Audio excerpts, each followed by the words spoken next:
Welcome to the Insomnia Project. Lay back, relax, and listen as we have a conversation about the mundane.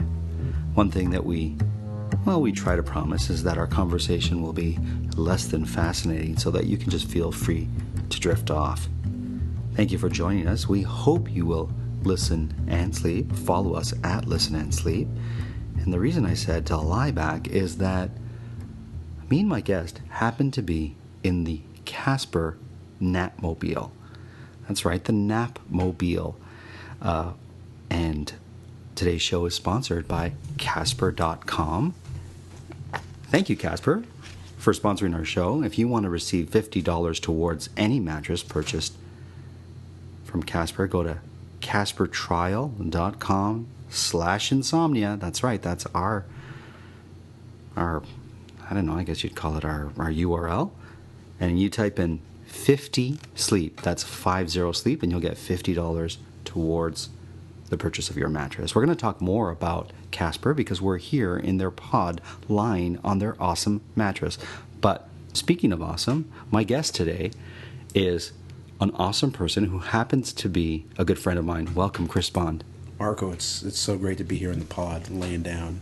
Do you know, Chris, this is the most comfortable interview ever. This is the first time I've ever recorded one of our podcasts from a mattress. You'd think we would have done one before, so thank you for... I mean, when you're thinking about just having a calm and kind of chill conversation, I don't think it gets better than laying down and chilling in this pod. And this pod is pretty comfortable. It's pretty awesome. I think it's great. And look out for the Napmobile and their hashtag nap tour coming to a city near you. I want to go on a nap tour right now.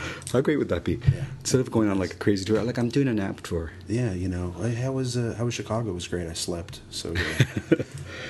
Chris, I've known you for years, and you are the artistic director of Star Fox. You are a director, a writer, a published author. But the thing that I hold closest in my heart about you is that you have perfect pitch. Explain to people what perfect pitch is. Oh, perfect pitch. A perfect pitch is it's about talking about your ear, and you can essentially, if someone says, "Hey, sing an A," you can just belt out an A. Or if you can tell if a song's in the right key or not. Right. It's basically being a human pitch pipe, essentially. And can you those a cappella groups? Are yeah, like, of course. You can just like, hey, blow me a B. Like, you just sing you a B. You know? And can you hear the note that someone sings? Like, do you know when someone sings that's an A, that's a C, that's a whatever? Like, do you hear that as well? Yeah, essentially. Okay. Yeah, I mean, it's kind of. Sorry, and I know it's a basic. I know it's a basic question, but no, it's. That's just my one superpower, man. It's a great, and I'll tell you why it's something I'll always remember. So Chris and I were in a show years ago, and I'm not a singer, but there was an element where we had to sing as a group, a bunch of guys, and I would have the most fun because I would be singing next to Chris, and whenever I would, and it wouldn't happen often, but when I would hit the note, Chris would always look at me and point at me like, "You did it! You hit the right note," and it always made me feel so great. I feel like you were a little self-conscious about, like, it was a big note. Right. It was up there. Yeah. And then I'd be like, "You got it. It's in you, man." Yeah. And then when you would hit that thing, and it was beautiful. Yeah, there you go. Because you put some stank on that. I try. It was good. Now, how did you get into directing? You know what? I came from, like a lot of guys who are in the theater business, I fancied myself an actor. Wasn't very good. No, I wouldn't say that. Well, but I wasn't, we acted together. Because we did together. And you were actually quite the mentor for me on the improvising side of things, which was obviously not my forte. Right. But I feel like actors have good instincts. Right. You know? So when I was in theater school, I was doing some musicals and kind of starting to learn the craft and how it all works. And, moving from doing high school shows and not knowing really anything to really digging your sinking your teeth into like more about the process and how to really take the show somewhere else and make it something more moving. And I was more of a comedic performer, and I was enjoying myself, and I could sing with the voice and all that. But I remember I was in a show, and I had never had an experience where I didn't really get along with the director, and I basically didn't agree with. Fair. And I was just like, my instincts were totally contrasting with their vision, I suppose. And this was a comic show, like a comedic, and this is like in university. So it's like there's low stakes, no one's getting paid, we're all volunteers. So I basically said, I can direct this. How hard can this be? Sure. And then the next year, with our little university company, I decided to be the director, and it was just a totally different kind of satisfaction. You know what I mean? I got something totally unique out of it. It felt really cool, and so that was it. I kind of dropped the acting, or wasn't as passionate about acting, and was more interested in directing. And quite truthfully, when you want to get a job in directing, you don't just walk out of school and go, "Hey, I'm a director." Sure. You got to write stuff. You can direct your own stuff, and then once you have a bit of a resume and some experience, then maybe somebody will hire you. Right. And so, I was fortunate. The first thing I did coming out of school was a little play that I was fortunate enough to be involved with and be one of the authors on, and that was Evil Dead the Musical. Well, I don't think you'd call it a little play anymore. We've been very fortunate. It's been quite the little success story, but especially considering that we were all really young kids, right, coming out of university. Sure. And putting on a show, and then it ended up having a life off Broadway, and it's been touring for over a decade. I saw it in New York. Yeah, and you did, I've seen it in its many.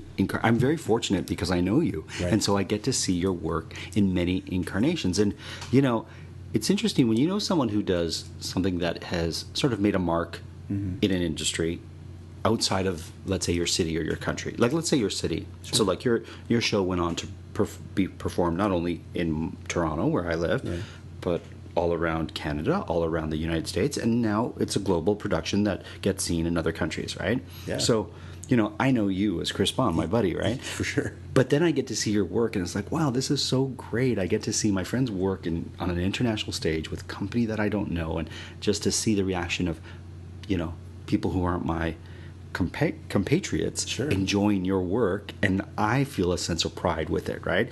And I will say this, as biased as I am, because I am good friends with Chris, if you get a chance to see one of the shows that he's been involved with, like Evil Dead the Musical, or Night of the Living Dead, or Cannibal, or what's that one? Disenchanted. Thank you. That show, yeah. Your imprint on these shows really makes them, at the very least, so enjoyable to watch. But you walk away just having had a great time. That's all I can tell you. I gotta say, that was a lot of compliments. I talk a lot. Jeez, man, it was hard. It was a lot to take. Listen, especially in this small cabin. So I'm so comfortable. I can just take these compliments. Thank you. Hey. That means a lot, Marco. Yeah. The funny thing is that I was writing and like composing that show and building that show at the same time that you and I were working together in Tony and Tina's, and so. I mean, you were right there for the whole, right from the beginning, and so it was cool that to have my friends be a part of that, and now that it's still a success, and it's I'm very fortunate that there's a big, huge audience for this show. Yeah. That people love it, and I think there was a bit of a renaissance for the Evil Dead property. Oh, sure. With the remakes and now the TV series that just got renewed for a third season. There you go. So that's fantastic. So it gave the life has continued and continued. So I was lucky, but we were all just a bunch of punk kids, screwing around, sure, and kind of walked into this really cool show. But I mean, this is in the time when we were just doing our big fake wedding and going out for Chinese food. Yeah. And so it's very cool that we're still homies and hanging out. Yeah, sure. And it's really kind of you to say all those nice things. Now, let me ask you this. You're a published author. Night of the Living Dead Live, which is another, what would you call it? It's show? It's a play. It's a play. There is a musical element to it, but it's not a musical. Right. It's No, but I hear you say like properties, right? Well, yeah. Yeah, it's a show. It's a show. I say properties because some of these shows I've written, and it's like it's my property, right, or I share the property with a bunch of other. But if you were to direct, let's say, Andrew Lloyd Webber's Cats. Yeah, that's Andrew Lloyd Webber's property. So you would say this is okay. I would say a show, but on a financial end, like presently I have 3 shows that are your personal property. That I have some kind of stake in financially as an author. That are cataloged and that are done stock and amateur, even professionally in anywhere in North America and overseas.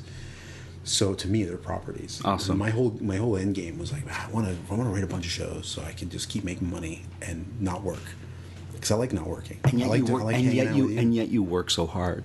Yeah, you gotta bust your butt. Sure, now, sure. But then later, you can just take some time in the old nap pod and just just enjoy the time and the comfort, and that was the whole plan. So I was like, I want to build as many properties as I could. Like Andrew Lloyd Webber has that guy's doing pretty good. Yeah, he's a sir too. He is. That's right. Knighted. What's your favorite Andrew Lloyd Webber property? I like that I'm using property. I didn't even know this term until I started. Well, it's not. It's a show. Sure. It's funny. It's hard to say what is my favorite. Okay. Or which one do you like? My favorite is probably just Jesus Christ Superstar, Okay. because I love the whole rock opera thing, and Sure. that was a beautiful show. But I think I have a real big affinity for it, and it sounds cheesy, but I'm 40, and if you were growing up in the 90s in Toronto and liked theater, the big thing was Joseph, Donny Osmond. Okay, that's right. He was in town performing. Yeah, that's right. And my high school, this is when I first kind of caught the theater bug, was doing Joseph and the Amazing Technicolor Dreamcoat as it was being done here in Toronto. I don't know, it was kind of weird how we were able to get the license. Sure. Because there's usually a radius thing. Like if I'm putting on the professional version, there can be no other versions of the show within however many kilometers. Because they steal the audience from each other, right? But because we were a little high school, it was an all-boys Catholic school, there was a lot of dudes in this show. Sure. They let us do it anyway, and I played the Pharaoh role, like the Elvis guy. Right. And I remember my mom having some kind of connection, and I was able to get really great tickets and meet Donny Osmond. Oh. And I just remember as a young man, like in high school, being like, I love Joseph. Sure. So I think as far as the one that is the most personal to me, but I know it is a little bit of cheese, because that was like the big show in the 90s that everybody saw, and Donny Osmond. But it's a fun show. You know what I really like about Joseph? Is that every song sounds different. I got to hand it to Andrew Lloyd Webber. Okay. And even though it's kind of like colorful and fun and playful and a little cheese, but it was done in a way that there was so many different genres of music. And I really, I footnoted that, because when we did Evil Dead, we made a point I wanted every song to sound different. And it does. And it does. Yeah. So I was kind of, because that's my problem with Wicked, the play Wicked, the musical Wicked. Because I feel like and listen, if you love Wicked, that's great, and I'm not trying to I understand the artistic merit of that show and why people would love it. And I'm not astute when it comes to musicals, but I felt like the second act was very much like the first. Like the music sounded the same. The music all sounds. It's funny because I say that all the time. Oh, do you? But it's one of the biggest hits ever, so it's hard to. There's some amazing, beautiful music in it, but it sounds. It's not for me. I would say there's some elements of it that sound the same. I mean, a lot of people say. Stephen Sondheim, if you've ever been to a Sondheim show, that because it's so comprehensive, Sondheim's music, so it kind of sounds, it's so comprehensive that you can kind of hear a song and go, oh, that's a Sondheim piece. Right. Or, the Gilbert Sullivan kind of, the patter songs were very good, G&S, right. Like the playful operetta patter songs. Sure. But G&S. The Gilbert Sullivan. Oh, okay. Yeah. And I was thinking Guns N' Roses. Right. Oh. But that's GNR. GNR, yes. Yeah. I remember seeing Wicked. I actually had a friend who was in the Broadway show. Oh, amazing. I believe it, yeah. I believe it. A long time ago, a guy I acted with doing some summer stock. He played Bach, who was, if I remember, he's like a munchkin that ends up turning into the Tin Man. It's not Tyler, is it? No, his name is Logan Lipton. Okay. And me and actually Logan and Tyler. It's funny you Tyler mentioned Murray, who's your friend, and I became friends with him because he was in our show. But then I worked on a project that you were doing, and we had a great time. Hi to Tyler Murray. I got to get him on the show. Funny. Tyler Murray got me my audition at Tony and Tina's. Oh, did he really? And then he got fired, and then I got hired. And I called him and saying, Tyler, we're going to be working together. And Tyler was like, I just got let go. But then he went off to perform on Broadway, so it's like stuff. The guy's been on Broadway. Yeah, he's awesome. Wildly talented. He's awesome. He's a great guy. But it was me and Tyler and another bunch of young kids were the kind of the young company at a theater in Weston, Vermont.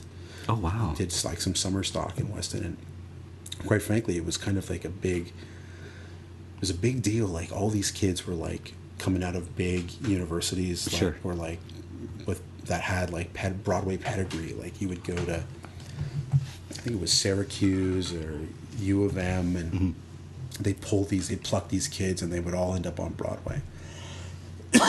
And here I was with them, and I wasn't that good, but I was whatever. I don't know how I finagled my way to be with them. And Tyler is a really talented dude, but there I was out in the Green Mountains of Vermont, like eating cheese and having a great time and doing the show with these guys. And I think the whole young company, Logan, everybody, a girl named Marissa McGowan, who's a big star on Broadway now, all Broadway people, and then me stumbling around, being terrible.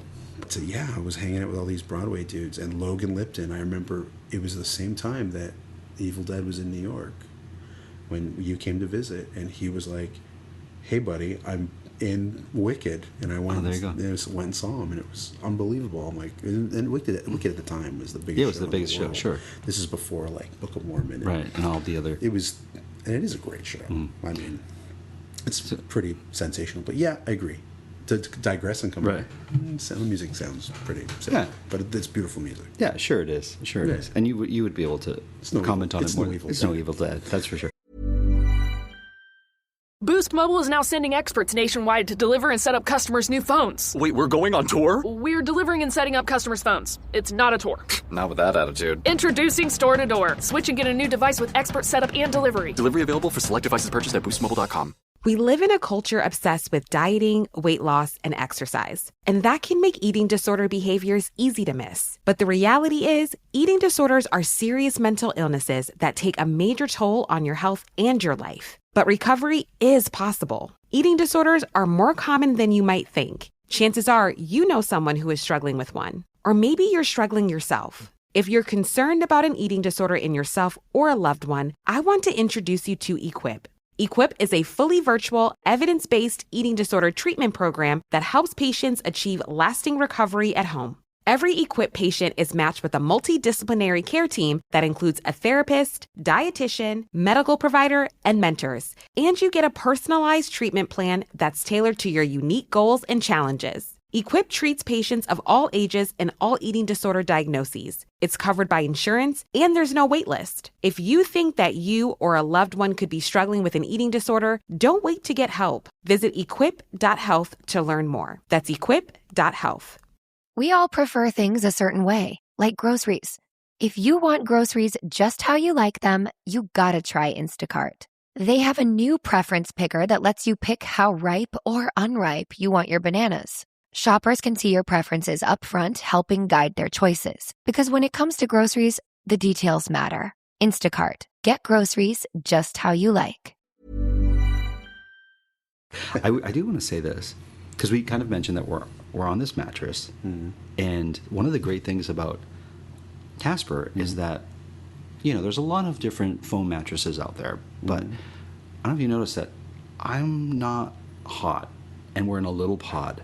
And one of the things that's very important to Casper is that they want to make sure that you're cool while you sleep. Because if you're cool while you sleep, and not cool as in like Fonzie, cool, but sincerely like cool while you sleep better. And that was an important aspect to their mattresses. And I think one of the things I didn't want to mention it.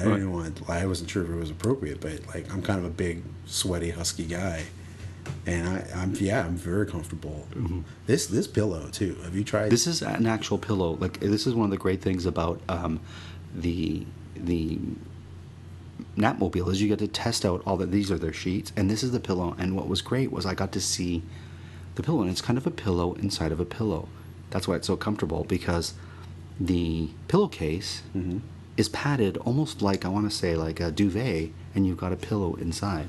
Well, I'm kind of a pillow snob. I mean, I don't talk a lot about it. I am, and this pillow is pretty great. And I'm not just, I know Casper's your sponsor, but this is a good quality, comfortable pillow. And I know my bad pillows. Well, here's the thing that's interesting, Chris, is that like a lot of people will spend money on mattresses, but they won't spend money on pillows. They'll just get like a really cheap pillow. Sure. And I'm like you, like I wouldn't say I'm a pillow snob, but there's certain pillows I can sleep on and certain ones I cannot. Well, I only became a pillow snob recently, because I didn't really know that there was good pillows and bad pillows. You got pillows. Right.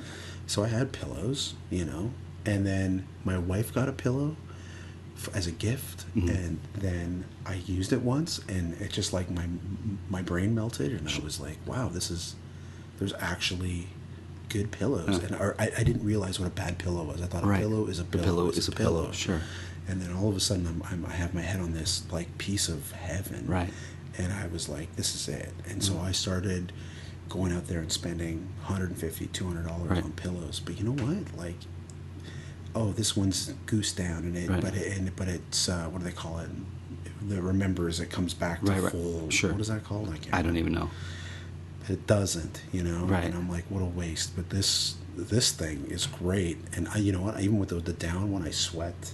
Well, it keeps you hot, sure. It's warm, right? So this thing here is pretty Yeah, great. this is an awesome pillow, and this is less than $100 for this How much pillow. is this? I think this one is $85. So Oh, that's good. That's yeah. good. So there you go. Oh, Well, I listen. spent literally $200 on a Wow. pillow. I Not as good as this pillow. Wow. Yeah. See, that I wouldn't do that. And I've bought quite a few pillows. I even had like a pillow that had like buckwheat husks in it. Mm-hmm. No. Not my thing. But That doesn't sound good. no, it was a little bit weird, Yeah. and it was the think I thing want to food in No, my- no, fair you enough. know, like- Anyways, yeah, check out their website, Casper.com. I noticed walking in here, Yeah. I don't mean to interrupt. No. But there was a dog bed. Oh yeah, they do dog And beds. Yeah, they do dog sheets. beds, so my dog can have the same positive experience Sure. that I'm having right now in this bed. Yeah, You know what I mean? And there are a couple things. You have 100 days for all their products, not just to test their bed. So the sheets, the pillows. If you don't like that pillow after 100 days, send it back, no problem. Oh, good. And if you want $50 off the purchase of your mattress, go to www.caspertrial.com/insomnia and use the promo code 50SLEEP. That's 50 sleep. Because I often think I'm saying, you know, when you say 50, people think you say 15. Yeah, it's But- a tight rope. Yeah, so it's $50 off, 50 sleep. And if you get a chance to see the Nap tour or go on the Napmobile, I highly recommend it because this is pretty awesome. It's you know, we're in the heart of downtown Toronto Yeah. right now, having a nap. Yeah. Like, it's pretty out there.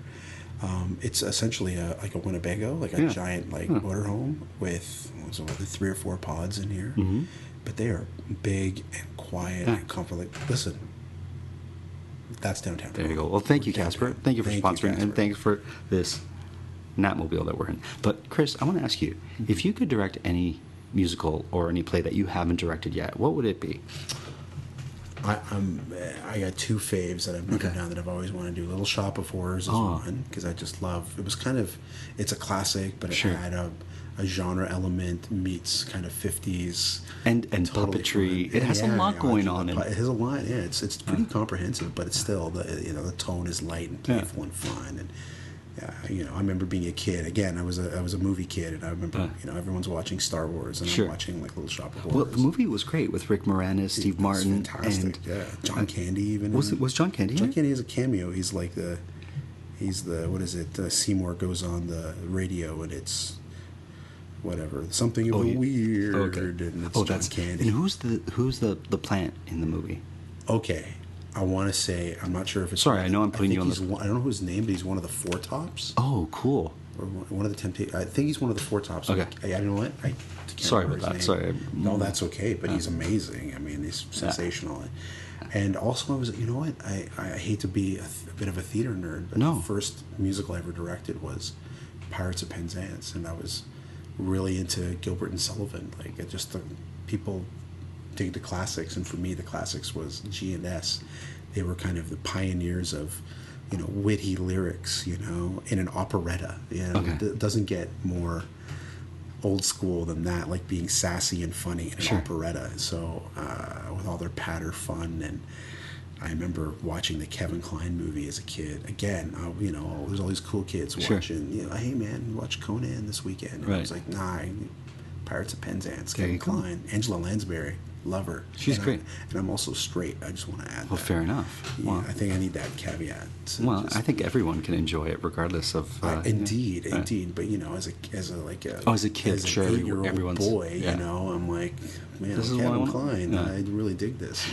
What about? Okay, so my favorite is Les Mis. It's a great show. I love that show. It's a classic. I love that show. There's shows like, especially if you live in Toronto. Toronto was kind of I don't want to call it poor man's Broadway, Right. but we were kind of It was New York, London, Toronto. Now I think Chicago is probably It's in the ahead of mix, us, sure. probably, but yeah, Toronto definitely took a step back with Right. big production Sure. shows.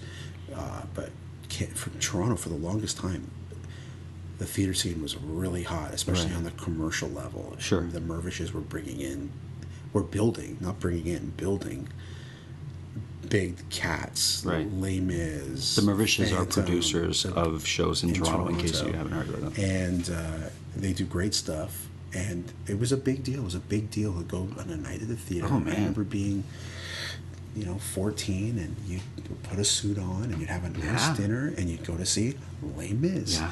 And so there's kind of Toronto staples: Cats, Phantom, Les Mis, Joseph. Sure. Things that played here forever. Showboat. Played here. Showboat played forever. Played for a few years. Tons and tons of these shows, but Mm. those kind of like 4 or 5 in particular, I think every theater kid, Mm. like someone who's my age or close and about, those were the shows you grew up seeing, and it Sure. was probably the first show you saw. Right. I remember the first musical I ever saw was Phantom, in that, the chandelier swinging, and I was just like, whoa, this is the greatest. I loved it. So yeah, I think in Toronto, not so now. It's more about bringing in. There's some shows that are built here, but it's more about tours and bringing in shows from other places Sure. and things. And I don't think that a night in the theater is as revered as it used to be. As far on the big commercial. But end. that said, you know what, Bondo, Chris, I don't know what to call you. I'll call Just you. pick I'll one. call you by your. Yeah. But Chris, so we've had some awesome things that actually came from Toronto. And I'm not just talking about your show, Evil Dead, the musical, but like The Drowsy Chaperone, and most Amazing show. recently, Come From Away. Come From Beautiful Away. show. Did you Yeah. see that one? Yeah, I loved it. Mike Rubinoff, who runs Sheridan College, Yeah. and he's got his beautiful Canadian Musical Theatre Project, and they're developing just new works, and he came up with the concept for the idea of this story Sure. in Gander, Newfoundland, and Right. 9/11, and he brought in people to build it, and he built it with the kids at the school. He used Amazing. their school's resources, and then you take a few years later, and it's on Broadway. And it's he's such a nominated nice for guy. Tonys. Oh, he's great. Yeah. He worked on Evil Dead for a time. Oh, he did? actually, Okay. Yeah. Really talented dude, and Yeah. it was so special to see something.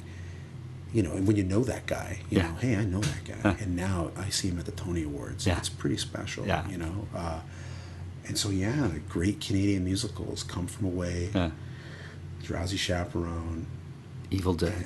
yeah, Evil Dead, Anne of Green Gables, and then maybe Evil Dead, but maybe top 5. And Anne of Green Gables has a Yeah, musical? that's a Canadian. Oh, yeah, is it a it's musical? big Okay. show. Go to Charlottetown. It's playing. I didn't realize it all was a the musical. No, I'm a little bit when it comes to Anne of Green Gables. You know I'm you're- not. are you I an Anne don't. of Green I Gables don't. man? So, Oh, you but don't? I watched the series Anne, time. Okay. which would be the new Anne with one. an E. Is this the new one? Yeah, it's the new one. Is it good? I liked it. Yeah? I liked it. My wife's a bit more of a purist when it comes to Okay. Anne Green. She needs Gables. Megan Follows, Well, the old school stuff. She's like, it's not. They're taking liberties that the book doesn't have, and they're Right. making it I darker. heard they're and- making it a little darker, Yeah, that's what I and read. so Yeah. she was a little bit not.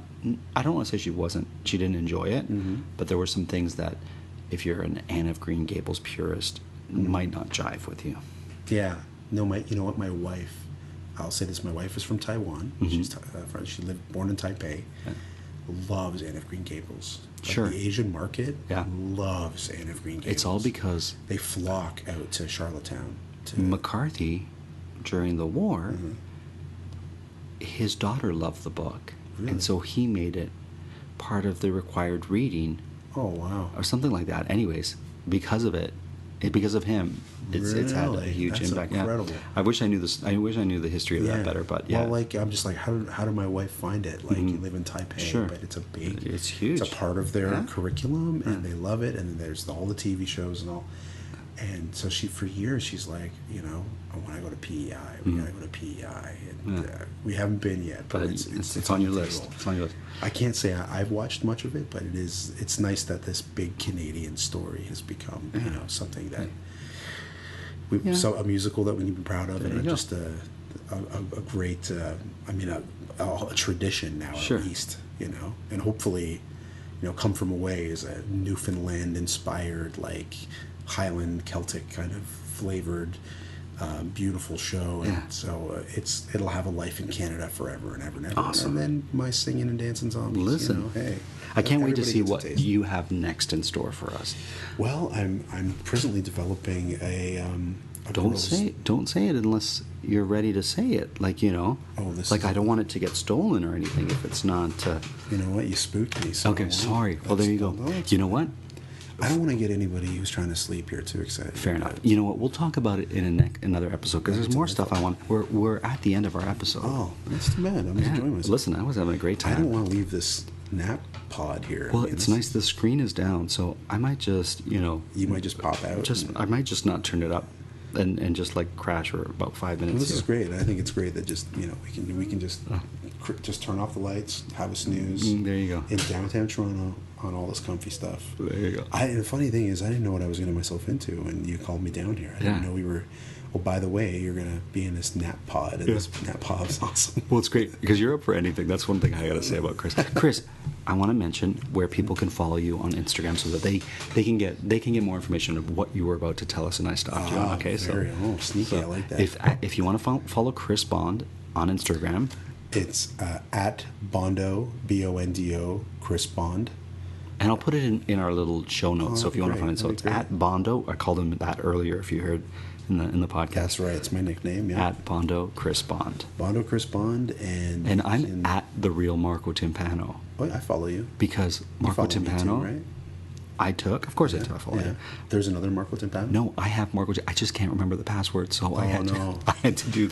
You know what? If I actually remember, I started my Instagram account right here. Oh, isn't that funny? Yeah, like I was downtown, and not far from where we are now, and I had just discovered Instagram, and there's a lot of pressure about your Instagram name. Yes. Because you don't realize you're stuck with it. You can't change it.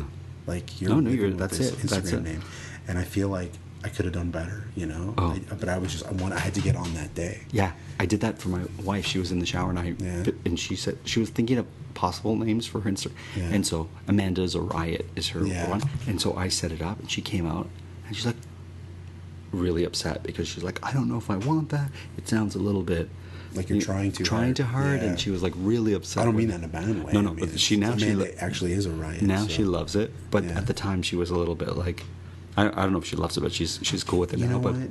Yeah, because I was like, do I want my nickname in there? And I think I wanted something more ridiculous. Sure. I'm probably glad I didn't take. I think I wanted Bonderosa, Bondosaurus, something stupid. Right. And I was actually probably good that they weren't available. Right. Some other some other idiot walked into that trap.